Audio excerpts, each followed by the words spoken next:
Hello বন্ধুরা, সবাই কেমন আছেন? আশা করি সকলেই ভালো আছেন। সবাইকে বিডি জবস ডেইলি নিউজের পক্ষ থেকে স্বাগতম। চলে আসলাম একটা নতুন নিয়োগ বিজ্ঞপ্তি নিয়ে। জেলা পরিষদের কার্যালয়ে নতুন নিয়োগ বিজ্ঞপ্তি প্রকাশ করেছেন। এখানে কয়েকটি জেলায় আবার নতুন নিয়োগ বিজ্ঞপ্তি প্রকাশ করেছেন। আজকে আপনাদের সঙ্গে সম্পূর্ণ আলোচনা করব কয়টি পদে কয় তারিখ পর্যন্ত আবেদন করা যাবে এবং কিভাবে আবেদন করা যাবে সম্পূর্ণ আলোচনা করব। অবশ্যই পুরো ভিডিওটা না টেনে শেষ পর্যন্ত সঙ্গেই থাকবেন।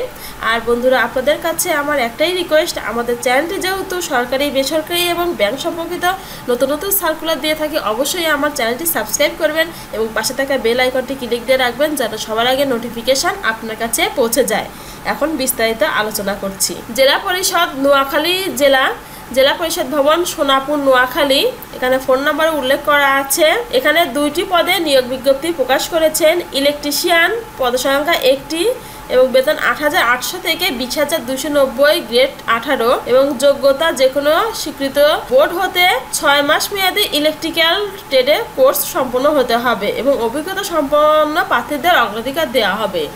2 নং পদ দেওয়া আছে অফিস সহায়ক, পদসংখ্যা 3টি, বেতন 8,250 থেকে 20,010, গ্রেড 20 এবং যোগ্যতা অষ্টম শ্রেণী বা সমমানের পরীক্ষা উত্তীর্ণ হতে হবে। এখানে শর্তাবলী উল্লেখ করা আছে। আবেদনপত্র সমূহ প্রধান নির্বাহী কর্মকর্তা, জেলা পরিষদ নোয়াখালী বরাবর আগামী 2/7/2024 তারিখ রোজ মঙ্গলবারের মধ্যে অফিস চলাকালীন সময়ের মধ্যে ডাকযোগে বা সরাসরি জেলা পরিষদের নোয়াখালী কার্যালয়ে পৌঁছাতে হবে। নির্ধারিত সময়ের পর আবেদনপত্র পৌঁছালে তা বাতিল বলে গণ্য হবে। 2/7/2024 রোজ মঙ্গলবার অবশ্যই 18 থেকে 30 বছর হতে হবে। তবে বীর মুক্তিযোদ্ধা, শহীদ মুক্তিযোদ্ধা, পুত্রকন্যা বা শারীরিক প্রতিবন্ধীদের ক্ষেত্রে 32 বছর শিথিলযোগ্য।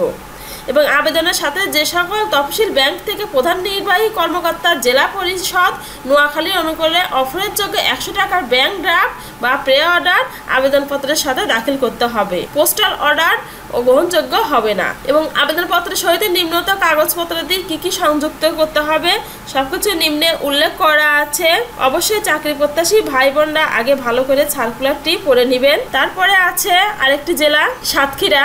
এখানে পদের নাম সার্ভেয়ার, বেতন স্কেল 9,300 থেকে 22,490 টাকা, গ্রেড 16, পদসংখ্যা 1টি, যোগ্যতা সরকার কর্তৃক অনুমোদিত সার্ভে ইনস্টিটিউট হতে 4 বছর মেয়াদী ডিপ্লোমা ইন ইঞ্জিনিয়ারিং হতে পাশ হতে হবে এবং প্রার্থীকে অবশ্যই বাংলাদেশের প্রকৃত নাগরিক বা স্থায়ী বাসিন্দা হতে হবে। আবেদনপত্র প্রধান নির্বাহী কর্মকর্তা জেলা পরিষদ সাতক্ষীরা বরাবর লিখতে হবে এবং আবেদনপত্র সহজে পূরণ করে আবেদন ফর্মের সাথে নির্ধারিত স্থানে তারিখ সহ স্বাক্ষর করতে হবে এবং আবেদনপত্রের নিম্নলিখিত তথ্যাদি উল্লেখ থাকতে হবে এবং প্রার্থীর যোগাযোগের ঠিকানা সম্বলিত 10 টাকার ডাক টিকিট লাগাতে হবে এবং খামের ওপর পদের নাম ও কোঠা এবং খামের বাম পাশে আবেদনকারীর নাম, ঠিকানা স্পষ্ট করে লিখতে হবে। আবেদনপত্র অবশ্যই আগামী 26শে জুন 2024 তারিখে প্রধান নির্বাহী কর্মকর্তা জেলা পরিষদ সাতক্ষীরা বরাবর ডাকযোগে পৌঁছাতে হবে। সরাসরি কোনো আবেদনপত্র গ্রহণযোগ্য হবে না। প্রার্থীর বয়স আগামী 26শে জুন 2024 তারিখে 18 থেকে 30 বছর হতে হবে। তবে বীর মুক্তিযোদ্ধা, শহীদ মুক্তিযোদ্ধা, পুত্রকন্যা বা শারীরিক প্রতিবন্ধীদের ক্ষেত্রে 32 বছর শিথিলযোগ্য। চাকরিতে নিয়োগের পূর্বে সিভিল সার্জন কর্তৃক স্বাস্থ্য পরীক্ষা সম্পন্ন করতে হবে। এখানে নিম্নে আরও নিয়মাবলী উল্লেখ করা আছে। অবশ্যই চাকরি প্রত্যাশী ভাই বোনরা আগে ভালো করে সার্কুলারটি পড়ে নেবেন, তারপরে আপনার যোগ্যতা অনুযায়ী আবেদন করবেন। এই ছিল আজকের বন্ধুরা 2টি জেলার নিয়োগ বিজ্ঞপ্তি। আশা করি 2টি জেলার স্থায়ী বাসিন্দারা সবাই আবেদন করতে পারবেন। আর এমন নতুন নতুন সার্কুলার পেতে অবশ্যই আমাদের চ্যানেলটি সাবস্ক্রাইব করবেন এবং পাশে থাকা বেল আইকনটি ক্লিক দিয়ে রাখবেন যেন সবার আগে নোটিফিকেশান আপনার কাছে পৌঁছে যায়। সবাই ভালো থাকবেন, সুস্থ থাকবেন। সবাইকে অনেক ধন্যবাদ।